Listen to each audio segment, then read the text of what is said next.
साल 2018 की most stylish दुल्हन कौन? बॉलीवुड में साल 2018 शादियों का साल साबित हुआ है, जिसमें कई मेगा स्टार्स शादी के बंधन में बंधे। इनमें अदाकारा सोनम कपूर, दीपिका पादुकोण और प्रियंका चोपड़ा और ईशा अंबानी बाकी के मुकाबले में ज्यादा खबरों की जीनत बनी रही। नए साल के आगाज पर एक नई बहस छिड़ गई है कि साल 2018 की दुल्हनों की फहरिस्त में मोस्ट स्टाइलिश दुल्हन कौन सी अदाकारा रही। इसी हवाले से भारतीय website times of India fashion and beauty ने ट्विटर पर साल 2018 की मोस्ट स्टाइलिश दुल्हन का पता लगाने के लिए एक पोल कराया, जिसमें अदाकारा दीपिका पादुकोण, प्रियंका चोपड़ा, ईशा अंबानी और सोनम कपूर का नाम शामिल था। समाजी राब्ते की वेबसाइट ट्विटर पर कराए गए पोल के मुताबिक पद्मावत अदाकारा दीपिका पादुकोण 55% वोट लेकर पहले नंबर पर रही और साल 2018 की मोस्ट स्टाइलिश दुल्हन करार पाई।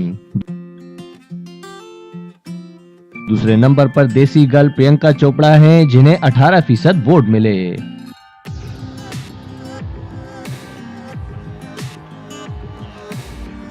मोस्ट स्टाइलिश दुल्हनों की फहरिस्त में तीसरे नंबर पर भारत की अमीर तरीन बिजनेसमैन मुकेश अंबानी की बेटी ईशा अंबानी हैं, जिन्हें 16% वोट मिले।